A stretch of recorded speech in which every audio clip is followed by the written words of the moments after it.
Olá, meu nome é Laila Vilela, sou auditora fiscal do trabalho, especialista na saúde e segurança do trabalho e envolvida com o projeto do E-Social desde 2017. Nesse vídeo vamos tratar sobre alguns princípios básicos de gestão em saúde e segurança do trabalho. Serão apenas alguns princípios, alguns pontos básicos, porque esse assunto é bastante amplo e complexo, sendo objeto inclusive de pós-graduações, graduações inteiras. Gestão em saúde e segurança é um conjunto de métodos e práticas que visam garantir que o ser humano possa trabalhar com segurança, conforto e desempenho eficiente ao longo de toda a sua vida laboral, mantendo sempre a saúde preservada. A avaliação dos riscos ocupacionais é o ponto fundamental da gestão de saúde e segurança. O processo de gerenciamento de riscos baseia-se fundamentalmente na correta identificação e avaliação dos riscos presentes no trabalho. Então, o que seria risco? O risco é a possibilidade de que algo não desejado ocorra, com consequências também não desejadas. A probabilidade de ocorrências nefastas por causa de fatores do trabalho, elas podem ser aumentadas ou reduzidas dependendo das situações reais de trabalho ou da realização de tarefas. Imagine a seguinte situação: atravessar uma avenida movimentada. Isso pode ser um risco para a segurança de uma pessoa? Sim. Esse risco ele pode ser aumentado ou diminuído conforme as condições em que ela faz essa travessia. Se você tem, por exemplo, um semáforo que pode ser fechado e a pessoa aproveita para fazer essa travessia no momento do semáforo fechado. Isso significa que ela está reduzindo a probabilidade de risco.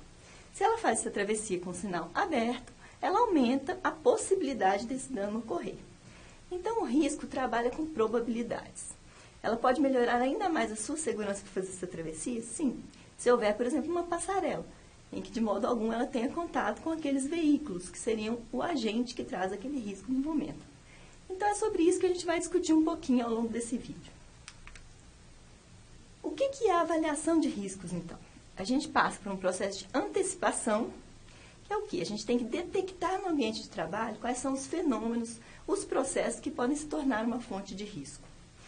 Sempre que a gente vai fazer uma avaliação de risco, a gente tem que se perguntar sobre 3 pilares principais. Primeiro, existe algum agente com o potencial de gerar algum dano para uma pessoa? Existe essa pessoa naquele ambiente de trabalho?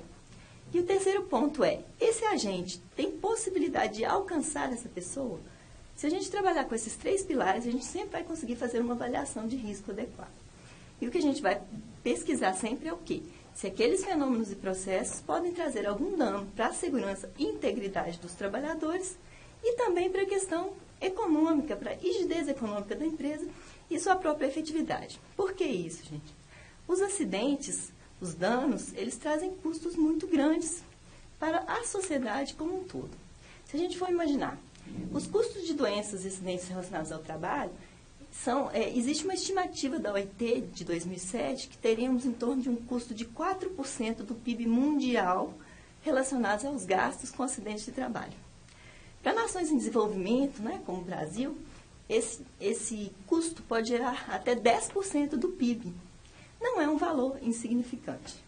Então, a gente tem custos para o indivíduo, com sua perda de produtividade, com seu sofrimento. A gente tem custos para o empregador, que vai ficar sem aquele trabalhador, vai ter custos de treinamento, e para a sociedade. Porque toda vez que uma pessoa se afasta do trabalho, existem benefícios a serem pagos, existem custos de controle de saúde, de recuperação daquela pessoa. Então, a gente pode ver que existe um grande dano para toda a sociedade quando existe um acidente, uma doença do trabalho.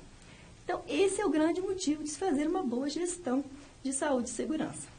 Se não bastasse essa questão de custos e a própria questão ética de se evitar um dano à pessoa, nós temos também as obrigações legais que trazem isso. Tanto normas nacionais quanto até normas internacionais, como as convenções da OIT, que o Brasil é signatário. Quem é responsável pela avaliação de riscos, então? O empregador é o principal responsável. Ele deve avaliar os riscos, verificar essa possibilidade de dano ao seu trabalhador e também é responsável pelas ações de prevenção, que são aquelas todas utilizadas para evitar que esse risco traga realmente um dano a alguém ou até algum objeto. A prevenção, ela requer uma abordagem multidisciplinar. Não é função só de um médico, de um engenheiro, de um fisioterapeuta.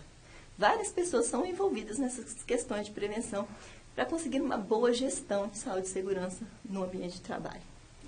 Outro ponto fundamental para essa adequada gestão é a participação direta dos trabalhadores. E para que essa participação seja realmente efetiva, os trabalhadores eles têm que ter uma boa formação, uma boa capacitação.